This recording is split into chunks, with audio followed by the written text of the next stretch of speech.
significativo de la provincia de Cádiz, que es una provincia que siempre, me corrígeme si me equivoco, pero una provincia muy prolífica a este tipo de avistamientos de objetos no identificados. También tiene entre sus creaciones está la teoría de la distorsión, que no sé si nos contará algo de qué va, porque yo cuando he leído la descripción... Tendríamos que empalmar con el Día de los Difuntos.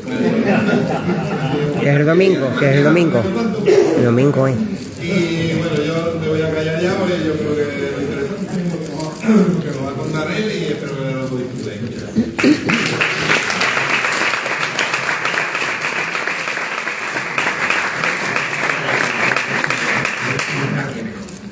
Bueno, sí, me la saca mejor y así también evito que el público me vea la cara.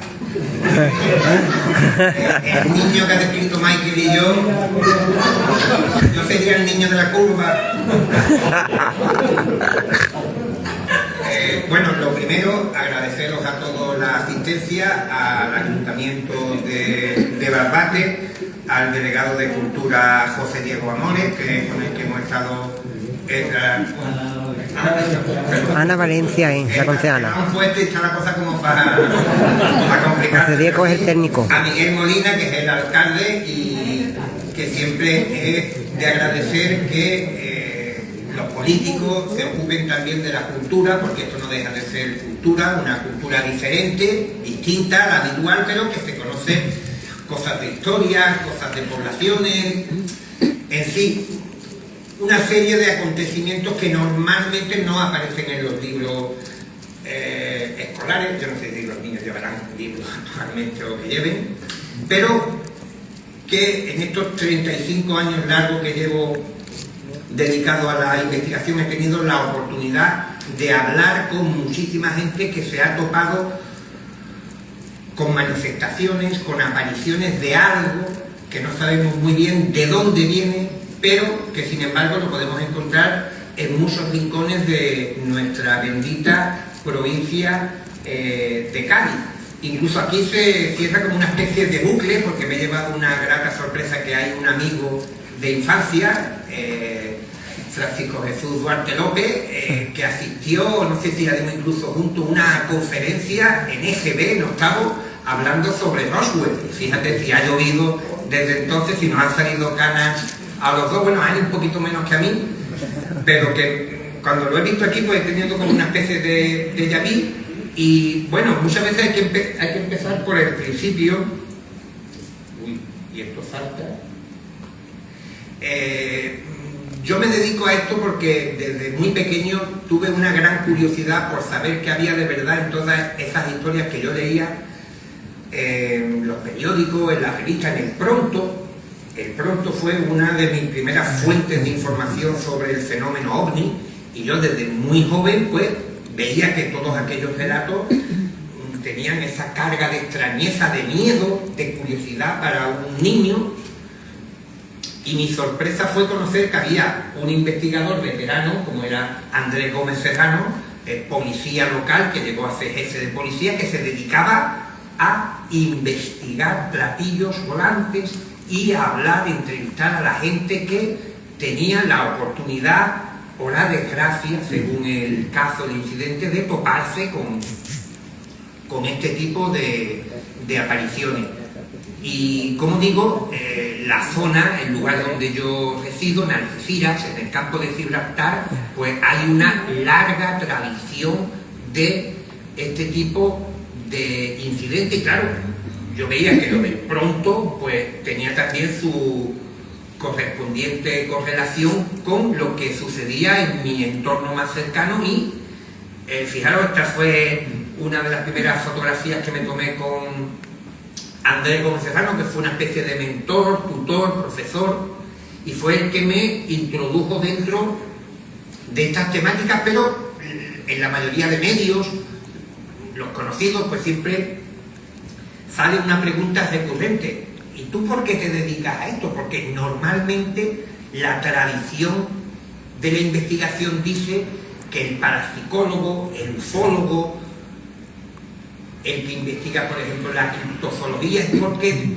de pequeño o a cierta edad, en la juventud, pues ha tenido una experiencia y aquello ha sido como una suerte de llamada, como un canto de sirena que le hace, pues, dedicarse a la investigación, al estudio, pero sobre todo para encontrar primero respuestas para lo que ellos mismos han vivido. En el mío, ¿no? Era esta curiosidad innata que tengo de gato, pero Gómez Serrano sí vivió una experiencia muy curiosa. El 23 de abril de 1949, él estaba haciendo el servicio militar en la zona de la Almoraima, custodiaba una gasolinera, que en aquellos tiempos todavía quedaban maquis en el monte, y de hecho su superior, el sargento, le decía que en el Mauser, que era el rifle reglamentario que tenían ellos allí en aquellos años, el Mauser 1893, lo tenían que tener cargado porque muchas veces los maquis bajaban y tenían que tener una pequeña refriega y tal con ellos. Y aquel día él estaba siempre con un compañero y se turnaban para ir al acuartelamiento para recoger la cena.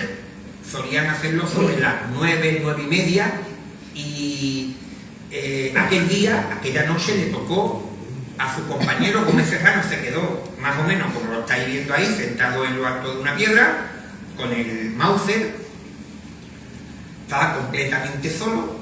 Año 1949, también yo cuando cuento estas historias digo que siempre hay que contextualizarlo, porque todo el mundo habla de todo como si hubiéramos vivido siempre en la era de internet, pero en el 49, el Almoraima, este joven, Andrés Gómez Serrano, pues no tenía prácticamente ni la más remota idea de lo que era el mundo. Y allí estaba este hombre, sentado con su... Además él decía, me lo decía con esa gracia que tenemos aquí en Cádiz, decía, yo en aquella época nada que pensaba en comer.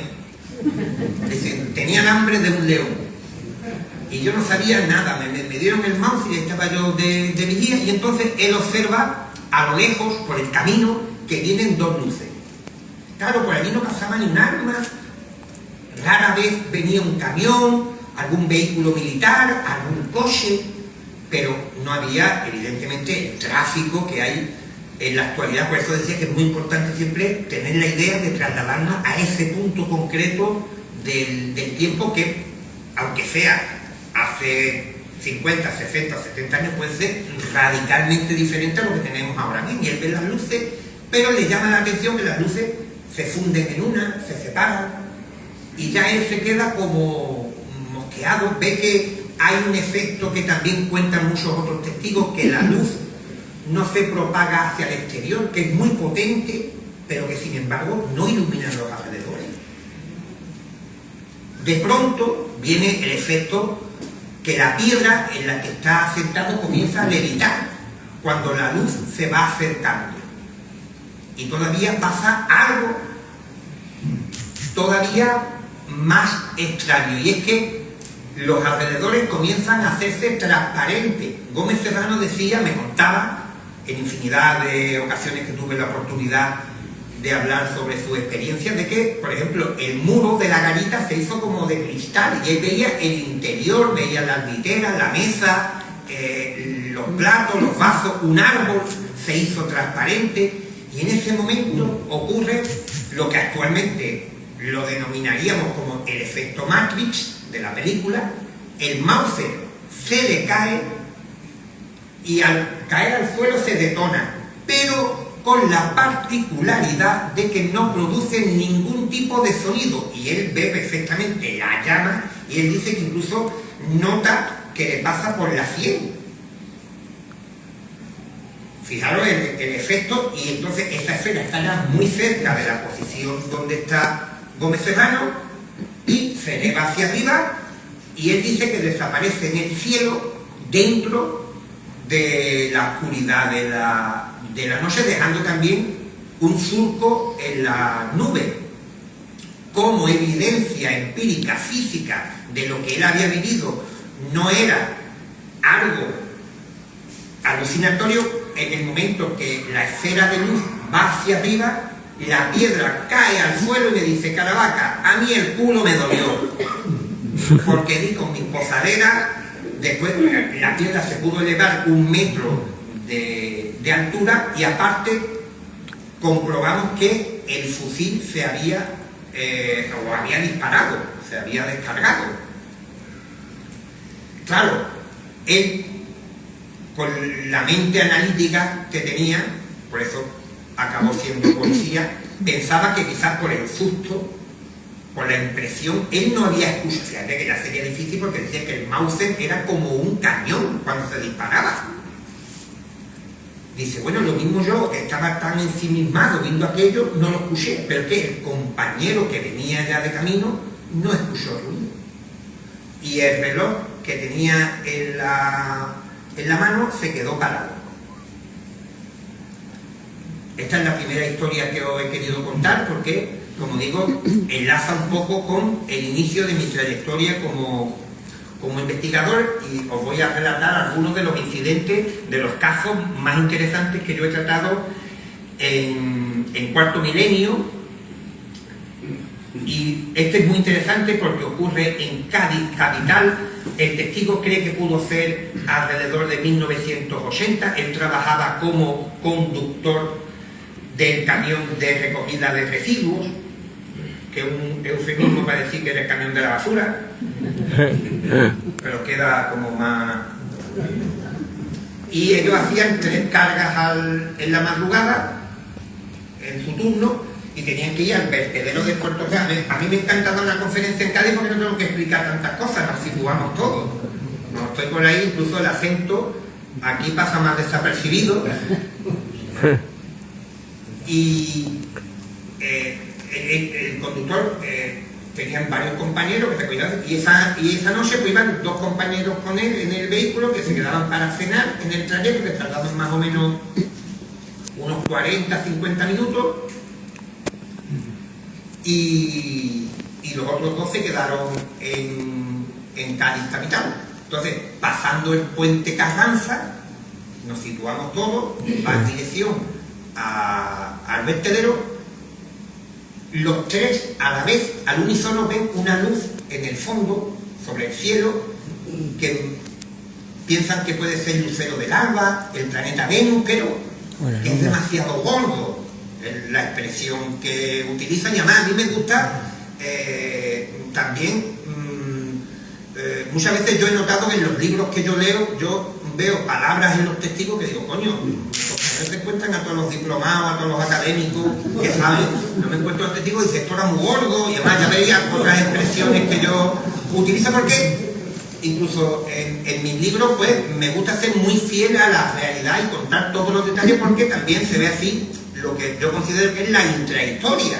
Y dice, bueno, y eso tan salud tan gorda. Y entonces no les dio tiempo prácticamente. Esto, por cierto, lo que estamos viendo son imágenes de la recreación que hicimos para Cuarto Milenio, que también la estoy mezclando con algo de inteligencia artificial que yo he hecho por mi cuenta.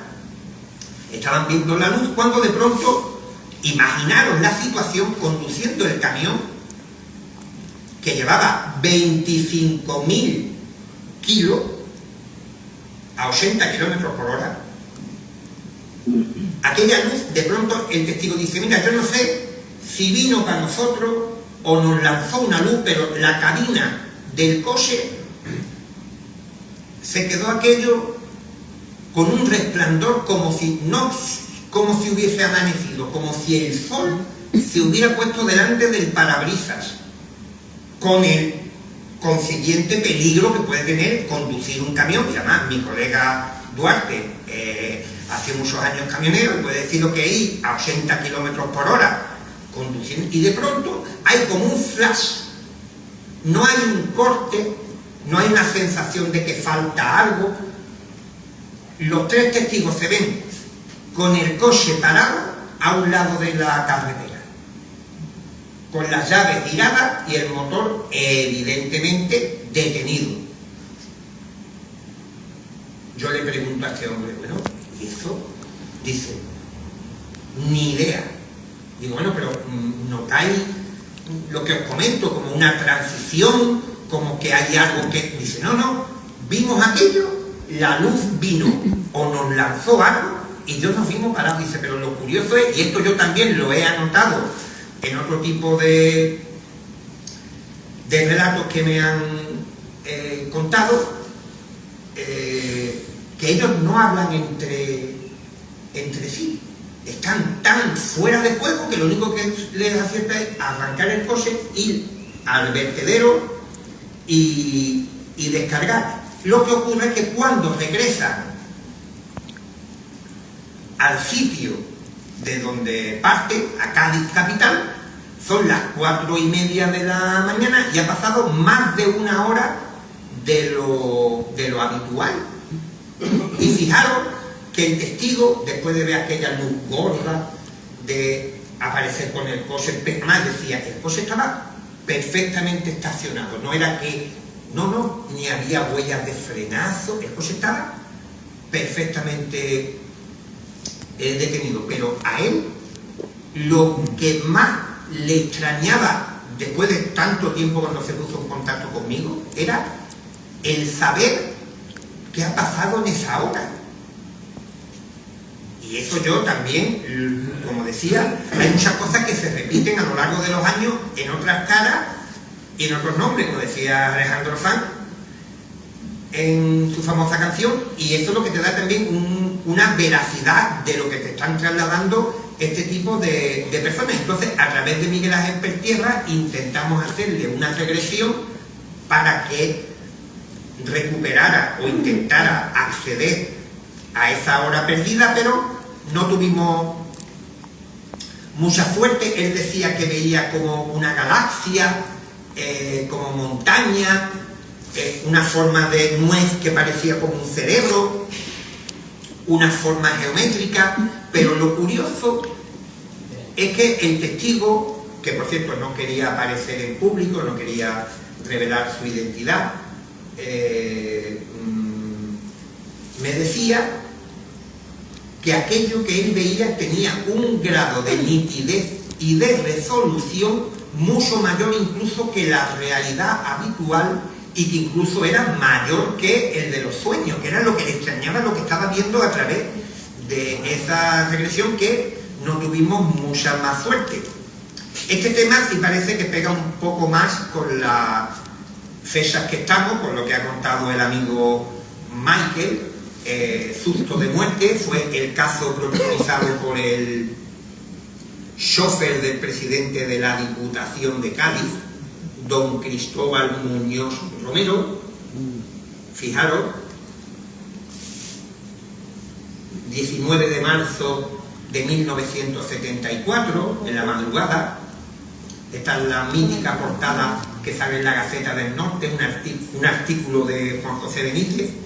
Cristóbal Muñoz, por su profesión, chofer del presidente de la Diputación de Cádiz, tenía que llevar todos los días, ida y vuelta, al presidente Antonio Barbadillo a su finca de Sanlúcar de Barrameda y volver a Cádiz por la carretera 602, actualmente es la autovía A2001, y él tenía un 1500 negro impecable. Y esa noche, como tantas otras, porque Cristóbal me dijo que en su trayectoria profesional llegó a hacer más de 2 millones de kilómetros, más que el baúl de la Piqué multiplicado por 3. Era horroroso. Entonces dice que esa noche había mucha niebla. Incluso el presidente... ahí podemos hacer la psicofonía. Esa se está escapando, Esa noche le dice el presidente, que apreciaba mucho a Cristóbal, le dice, mira, ten cuidado que hay mucha niebla y quédate a dormir aquí en mi finca. Y dice, no, porque mañana tengo a los albañiles en casa, tengo que volver, y ya tarde, las 2:30, 3 de la mañana, y él va con su vehículo muy despacio porque es responsable y es el coche del presidente de la Diputación de Cádiz. Y entonces hay una niebla muy espesa y él ve a lo lejos, en el arcén de la derecha, lo que se podría interpretar como el chico de la curva. Él ve que pasando el cruce que lleva hacia Rota, hay como una silueta de una persona que él en ningún momento piensa ni que es la chica de la curva, y piensa que es un guardia civil, que ha habido un accidente. Entonces él va todavía más deprisa. Y aquí os vuelvo a decir que hay que ponerse en la piel de este hombre. A las 3 de la mañana en esa carretera, no pasando ni un alma, una niebla muy espesa, y ver, fijaros. Entonces Cristóbal va todavía más despacio, va poco a poco, y cuando justamente se sitúa que él está viendo a esa persona a través de la niebla, estaba muy pegado al carril derecho, de pronto, ¿ves? Lo tienen ahí, más gracias a la inteligencia artificial podemos casi meternos en el vehículo de Cristóbal. Él dice, esas son sus palabras, que de la cintura le surge una de luz, una luminosidad, un resplandor enorme que entra dentro del vehículo. Y además aquí hay un dato a resaltar, y es que precisamente en la niebla es muy difícil, porque son condensaciones de agua, de humedad, que la luz se refleje, que pueda, por eso tenemos la luz antiniebla y todo. Pues esa luz le daba igual a la niebla, le daba igual todo. Entró en el coche, y otra vez un testigo utiliza una descripción que he oído infinidad de ocasiones. En la madrugada se hizo de día. Fijaros, 3 de la mañana, la niebla, el tipo aquel, el chico de la curva, la luz entrando en el coche, y ya el coche fue zarandeado como si una mano invisible lo hubiera cogido y empezara a moverlo. Y Cristóbal intentaba acelerar, y el coche durante décimas de segundo no se movía. De pronto, como si la mano invisible soltara el coche está acelerado y pega un golpe, y en ese momento viene el instante Halloween. ¿Cuál es el instante Halloween? Que Cristóbal puso un golpe de puerta y dice: ¡oh! Este se ha montado dentro. Claro, nosotros nos reímos aquí, yo hago el chiste. Pero a las 3 de la mañana, el tío ese con la luz, y tú puso la puerta, o fíjate, y dice Cristóbal: a mí no me valía el retrovisor, dice, yo tuve que mirar para atrás. Y claro, en ese momento, fijaros, la conjunción de acontecimientos en nada. La luz, el golpe, se para el coche acelerado, él mira para atrás, casi se sale de la carretera, tiene que dar un volantazo, y él dice: mira, yo ya ni miré para atrás. O sea, miró para atrás, dijo que no había nadie, se quedó tranquilo, y siguió. Este es el sitio donde Cristóbal tuvo el encuentro. Aquí está señalando, aquí tengo yo unos cuantos años menos, más pelo, mucho menos kilos, me estoy dando cuenta también. Las fotos no son agradecidas. Este es Cristóbal cuando lo grabamos para el Cuarto Milenio, y ese día llega a su casa, y yo también entrevisto a la mujer, y me dice: mira, mi marido ha estado 40 años trabajando en Diputación, ha ido a 20.000 sitios, ha recorrido a España, y él cuando llegaba de madrugada, él jamás me ha despertado. Y esa noche la despertó. Y ninguno de los dos pudo dormir. Y además, Cristóbal es un tipo, mide casi 1,90 m, un tipo que incluso una vez hubo, no vamos a decir nombre, hubo un político que le dijo: mira, tenemos que llegar a Sevilla al aeropuerto, sáltate todas las velocidades que puedas, pero tenemos que llegar. Y dice que casi nos para la Guardia Civil pensando que eran terroristas y tal, y sacaron las armas y todo, no fue. O sea que este hombre, y ese día vino, decía la mujer, vino con la cara blanca, y dice, y no durmió, y ya yo tampoco, de lo que me contó. Pero es que le pasó que él, fijaros, tenía que decir, él pensaba, dice, por fuerza, y por si me decía otra expresión, por huyons, allí en Cataluña cuando voy digo la otra.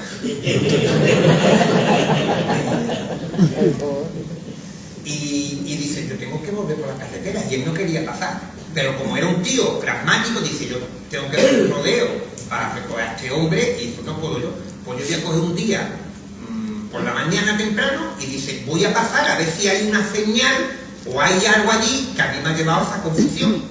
Estas cosas son interesantes de contar para que veáis que la gente en un primer momento no piensa, mira, eso es el chico de la curva, ¿no? Digo, es un guardia civil. Y después digo, ¿habrá una señal? ¿Habrá aquí algo extraño? Y él coge, va por la mañana, va de día, ve por la carretera hasta la recreación con el coche, y justamente cuando va llegando al sitio dice, voy a ir más despacio, a ver si veo cualquier anomalía, cualquier cosa. Y cuando va por allí, de pronto el capó del coche se le levanta, y el capó se le levantaba en sentido contrario a la marcha. Y además él dice, no se levanta dando, no, ¡bum! De nuevo, como si en aquella zona, en aquella área, hubiera una mano invisible que diera, toma Cristóbal, te voy a levantar el capó. Y entonces dice que el coche que iba detrás casi estuvo a punto de colisionar, y dice que se acordó de sus familiares. Y la última anécdota que hay con este caso es que en el año 78 se estrena en Cádiz, capital, Encuentro en la tercera fase, y él dice, voy a ir a ver la película a ver si hay algo, como todo el mundo hablaba de esa película de Steven Spielberg que iba a contar la verdad sobre el fenómeno ovni, y dice, bueno, a ver si yo veo al de la curva.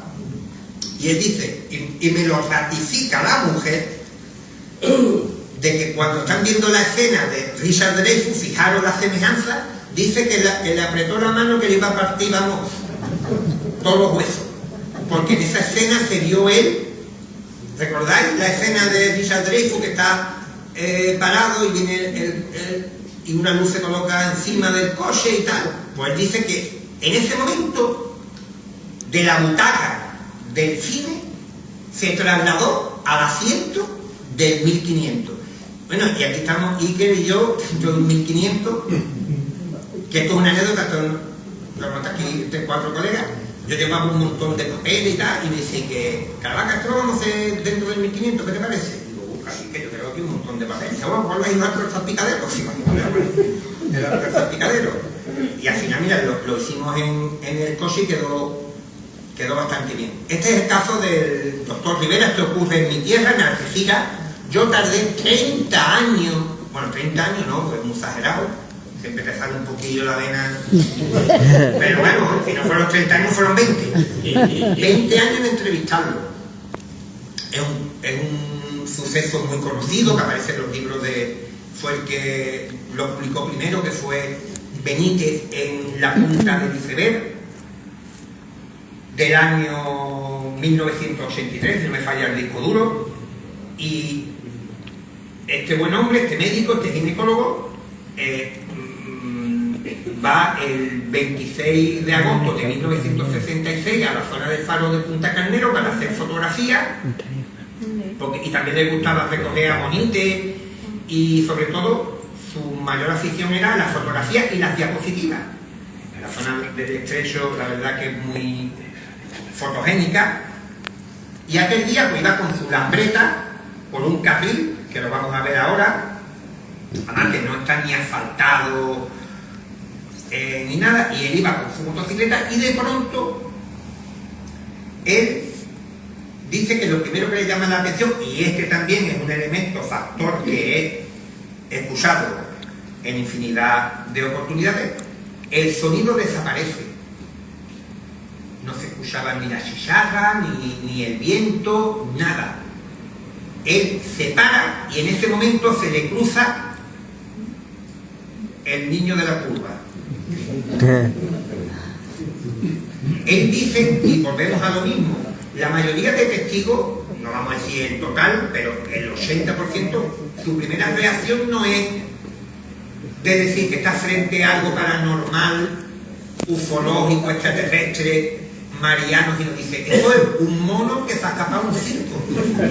Y estamos hablando de un ginecólogo, de un médico que también sabe de anatomía, pero a él le llama la atención que tiene los brazos muy largos, tiene los brazos muy rígidos, mide 1,50 m, esos ojos negros, va como enfundado o en la propia piel, que es muy negra, por eso no sabe si es un traje o la propia piel y que va dando saltos y tampoco está seguro de que vaya tocando el suelo.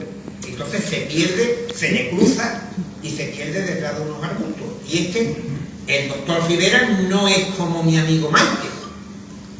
Rivera dice, me voy detrás del mono.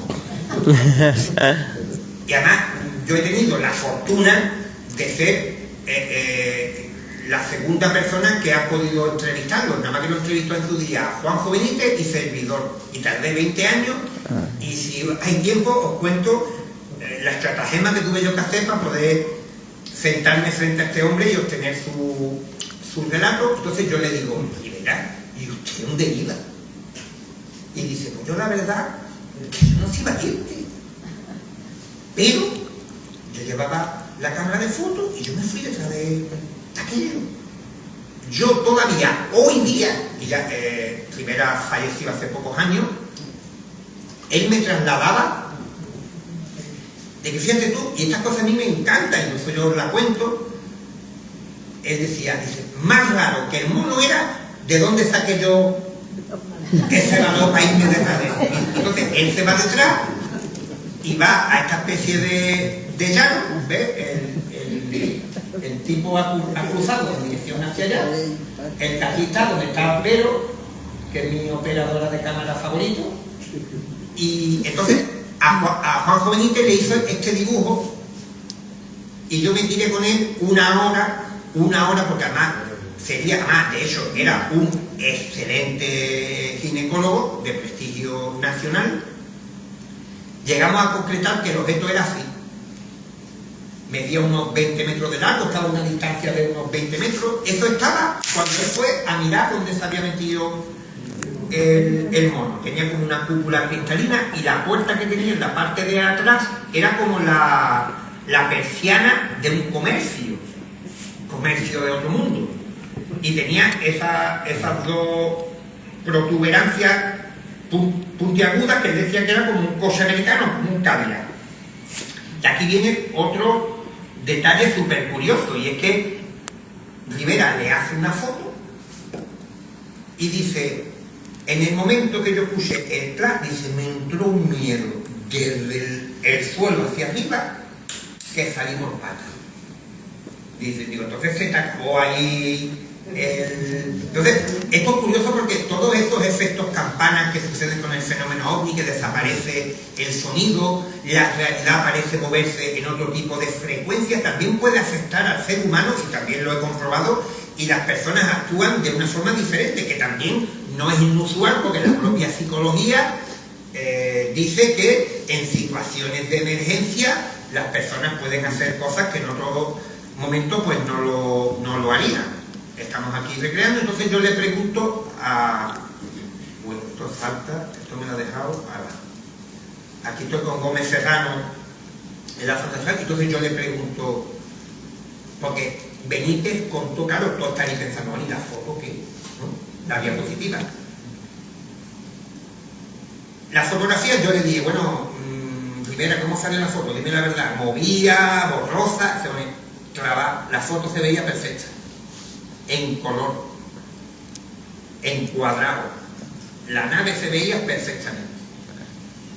¿Qué pasó con la fotografía? Aquí tenemos una reproducción, porque era una diapositiva, él tiraban diapositivas para proyectarla, y resulta que en el año 78 él acude a un congreso médico a Málaga, y en petit comité sale la conversación de los platillos volantes, que no era raro que surgiera en alguna conversación, incluso en conversaciones intelectuales, o de lo que estuvieran hablando, y Rivera dijo que había tenido esta experiencia, que tenía una foto.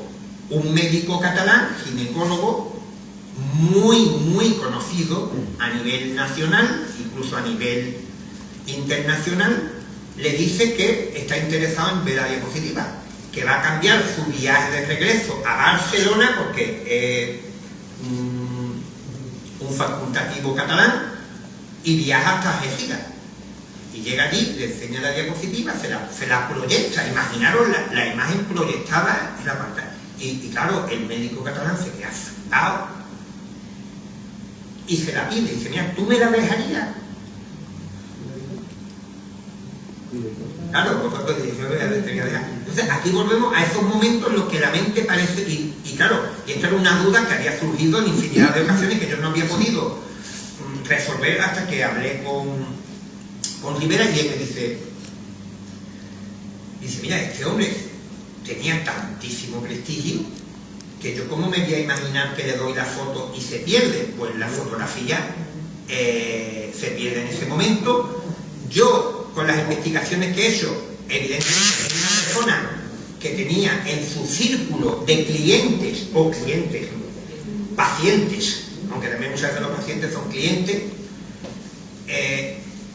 gente de la familia real y gente pudiente, gente del gobierno, militares y tal. Entonces se decía que eran los hombres de negro, que los servicios secretos y tal. Yo, con las pocas entendederas que tengo, yo creo que este hombre, el médico, se quiso marcar a lo mejor un farol con alguien importante, y que mira que he conseguido una foto, desconociendo también la importancia, trascendencia que tiene ese documento gráfico. Y claro, cuando se la enseñó a este, se le dijo, trae la diapositiva y tú no me has dado nada. Y ahí se pierde la pista. Juanjo Benítez intentó hablar con el médico catalán decía que no le había dado nada. Rivera me confiesa que él viaja a Barcelona, intenta hablar con el médico y ni siquiera lo recibe, y así queda la historia de este hombre. Aquí tenemos otro encuentro ocurrido en Algeciras, el aterrizaje OVNI de Juan González Santos del año 1981. Tenía 42 años este funcionario, circulando por la Nacional 340 en dirección a Pelayo, porque aparte de trabajar en el ayuntamiento se ganaba un dinero extra llevando víveres a una venta muy conocida de la zona. Eran las 10:40 de la mañana. El caso de Rivera, como habéis visto, que no he dicho la hora, sucede sobre las 4 o las 5. Son incidentes, avistamientos diáfanos, a plena luz del día, que esto es muy importante porque por la noche dicen que todos los gatos son pardos. Lo mismo ve algo que te puede... Pero claro, de día, y fijaros, este hombre a las 11 menos 20 va con su furgoneta, una Ebro, muy parecida a la que yo tomé en esta fotografía, y ve un resplandor al lado de la carretera. Y volvemos a lo mismo. Él nos dice, un platillo volante, el de la curva, el amigo de Michael, el del palo que está por ahí jugando al escondite. Si no, él piensa y dice, mira, ha habido un accidente y son las luces de un vehículo de emergencia, de una ambulancia, de un camión de bomberos. Se detiene y van dando hasta este muro de piedra, que más que un muro de piedra es una linde que se utiliza más que nada para demarcación de propiedad, y se encuentra con esta máquina y con esta gente dentro. ¿Qué creéis que dice Juan González Santos? ¿Estos son extraterrestres, estos son marcianos? Dice González, estos son americanos. Estos son de la NASA, que esto es un módulo espacial que han tenido un problema y han aterrizado aquí. Veis las medidas, los seres dicen que eran como personas vestidas con un traje muy ajustado, que tenían como un casco. Hay que llamar la atención que tenían como un plástico transparente pegado en la cara.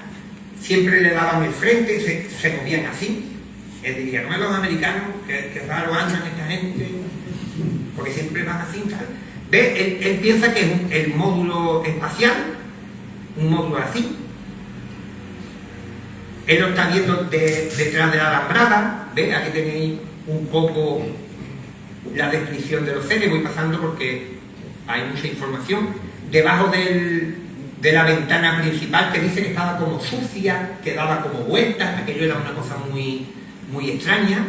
Había como un símbolo de color negro que era una especie de esvástica o como una seta, y que también tenía las manchas negras, son letras o dibujos o jeroglíficos o símbolos o anagramas, etcétera, etcétera, que él no distinguía por la distancia, pero estaba a 15-20 metros de distancia. Fijaros la distancia que había visto, que corre más que yo. Aquí estaba el objeto, aquí está Juan González Santos, y él dice, yo lo cuento como me lo cuenta él dice, voy a saludar a los americanos, pues lo cuento yo en el bar, y alguna caña me invita a alguien. él va a saltar el murito y de la nave sale lo que él describe, además una palabra que ya ha quedado incrustada dentro de la historia de la ufología hispana, que es la yampá. Dice, aquello fue una yampá que me da aquí en el entrecejo. Y piensa, los extraterrestres, no, dicen, los americanos que me harán. Todos los americanos que no quieren que yo me acerque al aparato. Y aquí fíjate lo maravilloso, todo lo que estáis viendo de inteligencia artificial, la visión que tendrían los americanos de Juan González Santos detrás del muro. ¿Y qué pensáis? Por eso decía yo, ¿pensáis que Juan González Santos, algecireño como yo, va a ir para el camino contrario? Como decía el amigo Michael, que es más valiente de lo que él ha dicho aquí. Dice, voy a dar la vuelta, a ver si el radio ese no me puede dar nada. Pero agárrate, esto es lo fuerte, que esto no viene en ningún libro, esto lo cuento yo. Cojo una piedra y dice, ahora como me dan señal, le digo la piedra. Le digo yo, chiquillo, una piedra, me va a lanzar tú a esa gente sin conocer. Dice, lo que es por defenderme. Dice, sistema primario, es lo que me salió del cuerpo. Menos mal que los que estaban dentro del aparato le harían un barrio y que este valía que un conflicto internacional, no. Y ya me lanzaron una champán que me dejó listo para venir. Me dejó, dice, los americanos esto no quieren nada. Entonces dice que en un momento empezaron los americanos a hablar entre ellos y de la nave bajó una escalera. Claro, aquí nos echamos una risa, cuando sale con la piedra ahí medio, pero ya dice, mucha gente van a bajar para decirme algo. Y si yo no sé inglés. ¿No? Es que ocurre así porque esto es interesante para que veáis que las personas, los protagonistas de esta historia, no van contando, mira, los marcianos, no, o sea, los americanos dicen que estuvieron un rato hablando, y fijaros, o la imaginación, o la interpretación que las vamos a hacer, dicen, estaban discutiendo si meterme o no en la nave. Dice, bueno, después él vio que la escalera se ha quedado como Juan, se ha quedado paralizado.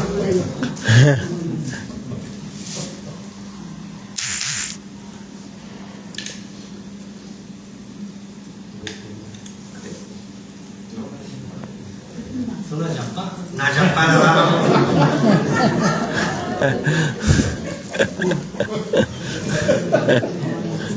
Ahora, ¿ves? Así es como se muestran los seres mirando hacia ahí hablando. Entonces, es que hay un detalle que os quería comentar. Fijaros dónde está la carretera y la Nacional 340 en el 81 y en el 2025 es de las más transitadas que hay. Y Juan González Santos dice que en el tiempo que estuvo aquella máquina allí, que fueron 15 minutos, no pasó ni un alma.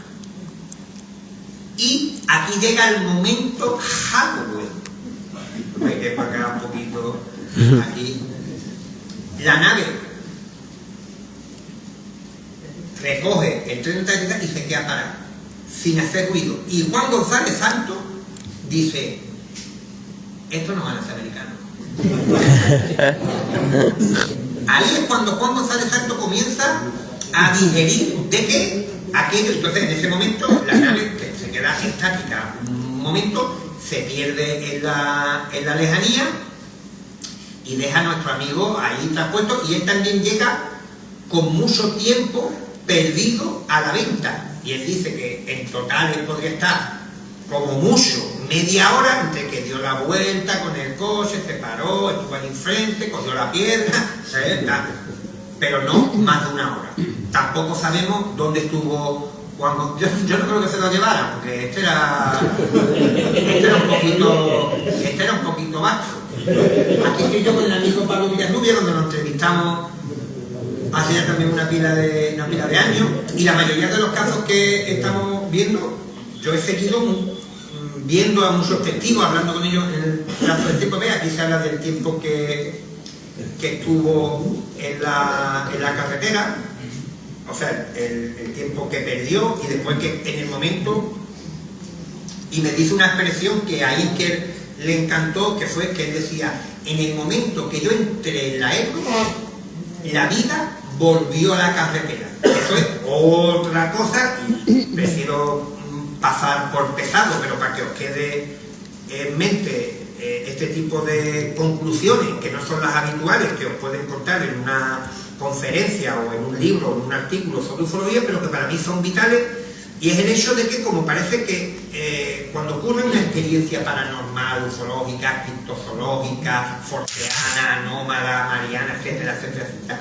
parece como, es como un cine que tú entras, se cierran las puertas y cuando comienza la función nadie más se puede añadir. Pero no es que nadie más se pueda añadir, es que tú empiezas a mirar para los lados y nadie. Y termina y empieza la gente a entrar. Otro dato curioso, Juan González Santos decía que el aparato tenía como unas cuencas, unos cuencos al final de las patas de aterrizaje, y encontraron unos hoyos y había una rama de... ¿Cómo vamos de tiempo? Me quedan dos casos, cuento dos o cuento uno. Hay uno de Barbate, ¿eh? Bueno. Es de Barbate. Está aquí el alcalde, o sea que aquí está todo pagado. Cuenta de Barbate. Con perdón. El de Barbate, a ver, Halloween. Halloween puro, se os va a gustar el de Barbate. Mira, el 8 de junio del 2001, este matrimonio, compuesto por Dolores Pérez González y Diego Collado, ambos ya con cierta edad, 53 y 62, regresaban por la carretera vieja de los barrios. Por eso digo que, como estamos en Cádiz, pues no me hace falta dar muchas más explicaciones, que sabéis que es la antigua comunicación que teníamos con Jerez, Sevilla, Cádiz, etcétera, etcétera, una carretera bastante mala. Y ellos venían de una finca de Benalú, y era también de madrugada, sobre las 3:30, 4 menos cuarto. No había nadie en la carretera, y de pronto, esto es la recreación que hicimos para Cuarto Milenio, los testigos ven en el fondo 3X blancas, que ellos piensan que a lo mejor es una señalización porque se va a inaugurar en poco tiempo la autovía, o era un control de la Guardia Civil, igual que Cristóbal, y entonces ellos deciden ir más lento, van circulando muy despacio, con un todoterreno, un Hyundai creo que era, y la mujer que iba en el lado evidente del copiloto dice que llegando a la zona por donde estaban las luces ya no hay luces, las X esas han desaparecido, pero en el suelo ve como muy difícil de trasladarlo a palabras, según ella, porque eran como serpientes de luz, pero durante muy poco tiempo, pero mucha luz y muy potente. Ella se queda extrañada, y antes que le pueda decir al marido esto que es lo que es, fijaros lo que se encuentra en la carretera.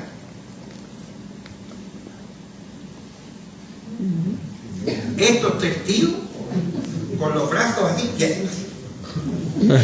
No miraban hacia la carretera, hacia ellos, miraban como hacia adelante, pero un poco torcido. Y tenían en el casco como dos cables o unas antenas ahí. Decían que eran como, podían medir 1,90 m largo, 2 metros, hasta 2,5 metros. Es muy difícil calcular la altura, pero con una señal que hay en el fondo, yo estuve allí sobre el terreno. Ahora vais a ver el tipo de investigación que hago.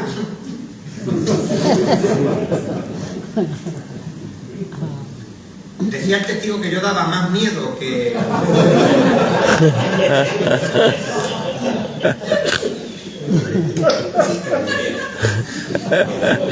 Aquí saca tu cuatro psicofonía, Mike, te estás perdiendo la oportunidad. Y fijaros, con esta señal calculamos la altura, decían que tenían las piernas muy gruesas, el traje era como un color caqui, el casco era muy oscuro, y aparte no dejaban de mover los brazos así. Claro, estos dos se quedan bobados, van pasando, ni un arma, y de pronto, el momento Halloween, el que está más separado del grupo, el último, cuando va pasando el coche, mete el pie en la carretera. De ahí casi lo atropello. Y dice Diego, mira, si no doy un volantazo lo atropello. También otro se podía haber buscado, otro follón intergaláctico se atropella alguno de esta gente. Este es el lugar, yo tomo la fotografía desde donde estaban las luces, o sea que ahí no podía entrar ningún vehículo, y además yo he hecho consultas con expertos que trabajan en obras, en carretera, en autopista y tal, y me dicen que ese tipo de iluminación que no lo utilizan, y menos que va a ser ahí, y que no la vieran. Lo curioso también es que cuando llegan a su casa tienen los vellos de punta de todo el cuerpo, y esto les dura 2 o 3 horas. 2 o 3 horas después de que han llegado a su domicilio, o sea que como mínimo estuvieron pues alrededor de 4 horas con los vellos de punta. Yo le pregunté al doctor Cabrera, que me imagino que también lo conocéis, de Cuarto Milenio y tal, y él me dijo, eso es imposible, porque la piloerección, que es el nombre técnico de la piel de gallina, es algo que se produce o por una impresión, por un susto, por algún tipo de causa psicológica o por un cambio en la temperatura ambiental, pero es una cosa que dura muy poco tiempo. Esta familia, además, me decía Cabrera, lo extraño es que le durara tanto tiempo. Dice, eso desde el punto de vista clínico-médico es imposible, pero yo sé que el fenómeno ovni desde el punto de vista clínico, técnico o del que queramos, ahí no entra. Y aquí estoy yo también con el vehículo. Y ahora sí os voy a contar el caso de aquí de Barbate, el asedio de Barbate de Puse. Ocurre en el año 1982, en el verano. Fátima. Tú ya lo murmullas aquí como diciendo, que vive cerca de ahí, a ver, está un poco el... La Fátima. ¿Conocéis la barriada? Barriada de Fátima. En el año 1982, en esa casa está destinado un matrimonio, el marido es guardia civil, y tienen 2 hijos, y reciben a la hermana de Teresa, de Josefa, Teresa y Manuel, que tienen a su vez 4 hijos, que esto era cuando era el boom de natalidad en España, que la gente veía poca tele. Fijaros que aquí ya hay casi 5 surumbeles, y era una barriada, como digo, humilde. Este es el hijo, uno de ellos, este es Manuel y Teresa, que nos cuentan lo que ocurre en aquel verano, y es que Manuel y Mane van a un concurso de pesca que se hacía en aquella fecha aquí en Barbate, y solamente quedaban en la casa las 2 mujeres, las 2 hermanas y los niños, exceptuando a Mané. Y el marido de Josefa estaba trabajando, y ven la tele y se acuestan, y Teresa empieza a escuchar un ruido muy bajo, como un zumbido, como un motor eléctrico. Esto se ha ahora. Y se levanta de la cama y empieza a apretar los grifos, a ver si es un goteo, desenchufa la tele, corta el paso del agua al ver que con lo de los grifos no va, y desenchufa la radio, pero el zumbido continúa. Y entonces, en ese trasiego a oscura, para no despertar a los niños, tropieza con la mesa, y la hermana Josefa le dice, ¿qué pasa? Se levanta y le dice, mira que estoy escuchando un ruido. Y ahora se suma el primer elemento Halloween. Aquí hay varios elementos Halloween. Y es que antes de percibir, escuchar el sonido, sienten un malestar en el cuerpo. Como ella dice que es como cuando te pones cerca de alguien que está tocando un tambor muy fuerte que te retumba, que es molesto, pero no tampoco, pero que se nota. Y al poco tiempo de sentir ese malestar, escuchan el ruido. Y las 2 al unísono dicen, uy, ahora. Y se escuchaba el ruido. Y estaban así, ¿ves? Los actores lo graban, y Manuel, el que salió al concurso de pesca, es como dice que es Michael, que tenía miedo de su sombra. Y dicen las mujeres, no le vamos a montar a este porque este pues mete a todos los niños en el coche y os vais pajecida. Total. Pero llega a casa con Mané del curso de pesca, eran las 3:30 de la mañana, y él no es tonto y ve que las mujeres despiertas ahora, dice, aquí pasa algo. Acuestan al niño y dice, ¿qué pasa aquí? Y ya le cuentan la película, y los tres, que esto es un factor importante porque puede eliminar las explicaciones convencionales de la psicología. Puede haber otro tipo de explicaciones convencionales, pero ya no tan simples como la psicológica, de decir que los tres se están influenciando, porque el malestar lo sienten al momento. Y entonces dicen también que los perros del vecindario estaban aullando, pero cuando empezaba todo aquello se callaban. O sea que ya había aquí una serie de elementos como diciendo que aquí está pasando algo. Me imagino que queréis escuchar cómo era el sonido. Evidentemente nadie lo grabó en aquella época, pero con los técnicos de Cuarto Milenio hicimos una recreación de cómo se escuchaba. Yo pediría un pequeño ejercicio, ya que habéis tenido la santísima paciencia de escucharme hasta ahora y que ningún objeto venga de esta parte, que cerréis todos los ojos, os imaginéis la situación y escuchadlo.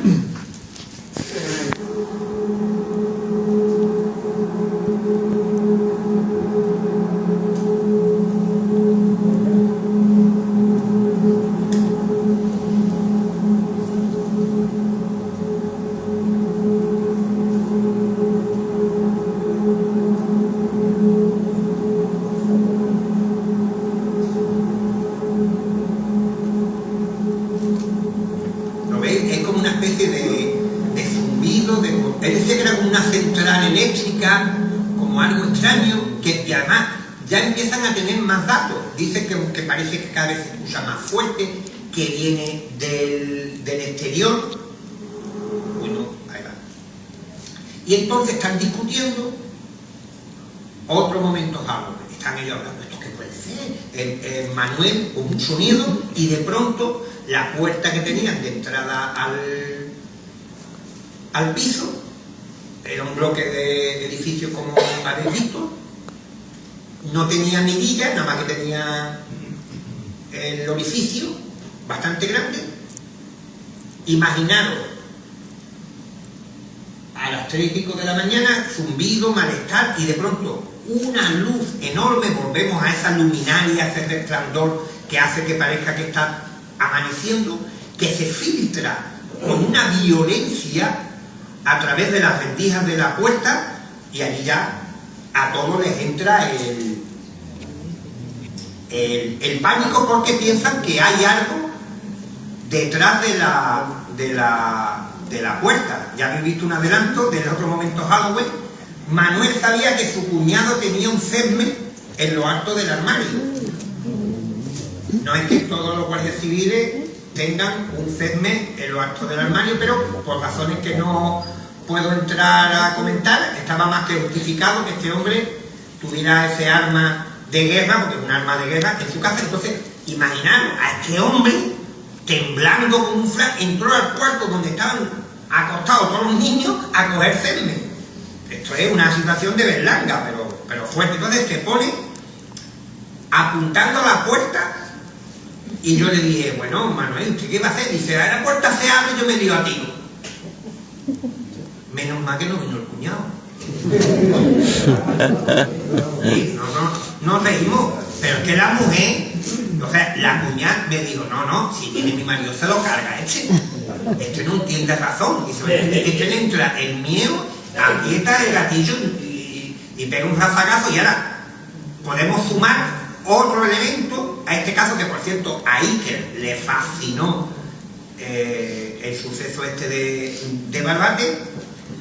Josefa, no es que hubiera luz en la ventana, estaban asustados por la situación, se asoma a la ventana que da a la zona del Pinar. ¿Y qué creéis que ve?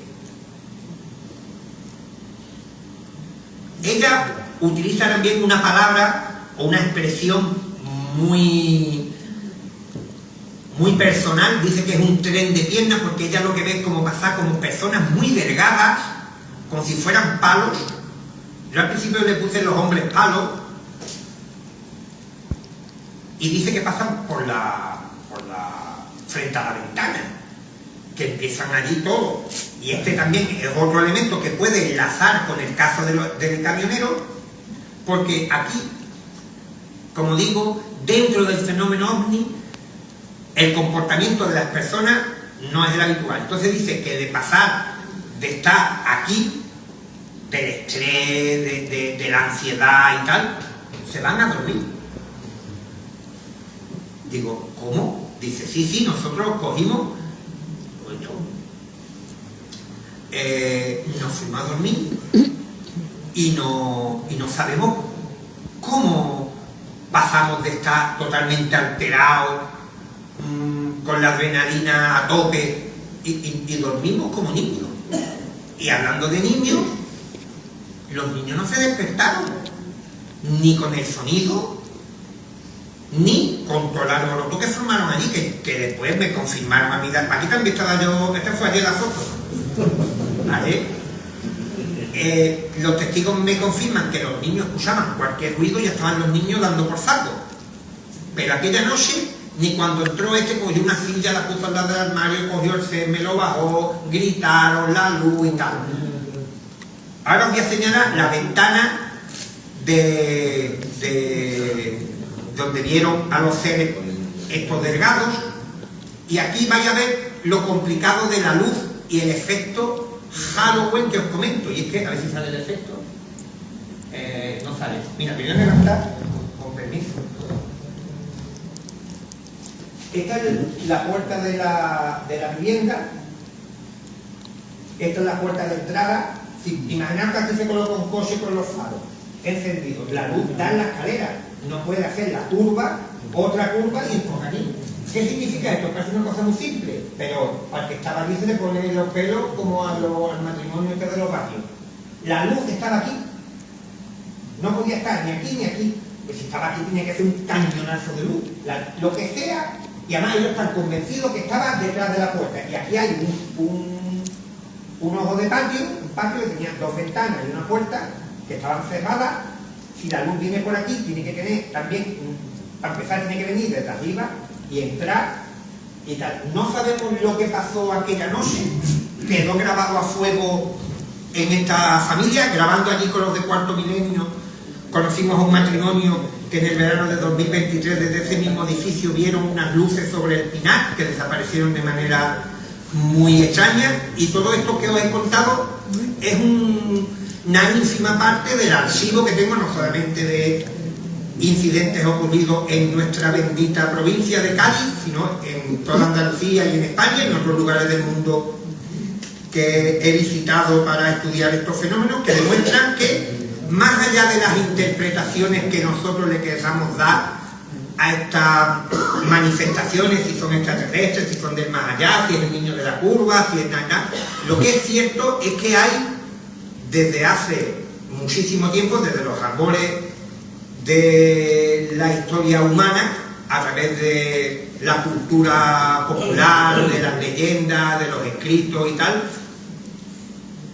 vivencias con algo que excede por completo lo que nos han enseñado de lo que es la realidad habitual. Yo no sé si vienen de otro mundo, del más allá o de donde sea. Lo que es cierto es que personas como vosotros, iba a decir yo no, pues yo no soy normal, como vosotros, han podido tener la oportunidad de cruzarse con esta realidad que parece que abre durante unos instantes una puerta, una ventana, una mirilla por el cual se asoma y ven algo que excede por completo lo que consideramos normal, y eso es lo que asusta a muchísima gente. Yo, y vuelvo a mi etapa de juventud y al inicio de esta mecha que explota en esta bomba en la cabeza, mi mayor interés no es la divulgación, la televisión, escribir libros, es satisfacer a ese niño, reconectarme con ese niño algún día y poder decirle, mira, lo que leías en el pronto era esto. Mientras tanto, me veréis en la carretera, me veréis en Cuarto Milenio intentando encontrar respuestas, y muchísimas gracias por aguantarme.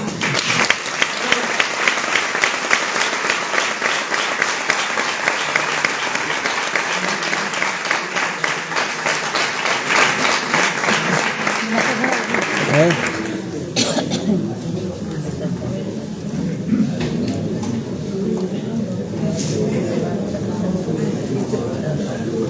¿Terminó? Espérate, ¿no? Yo me he despertado ahora. Ah, una pregunta. He pasado un avistamiento aquí en el puerto y hay algún tipo de medio que se pueda ver de portátil ahí, me gustaría que mi padre no pudiera ver. Ah, pues mira, si puedes traer aquí. A ver, Michael, que va a poner cómo lo tienes puesto.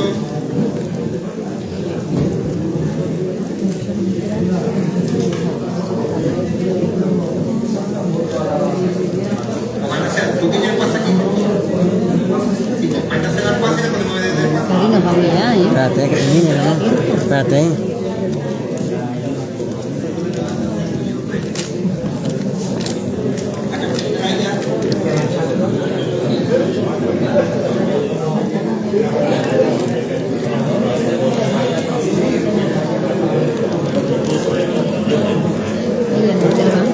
A ver si ahora José ya que tenéis para entregarle una plaquita o algo, tiene. Sí, Cari, pero que Espérate, espérate.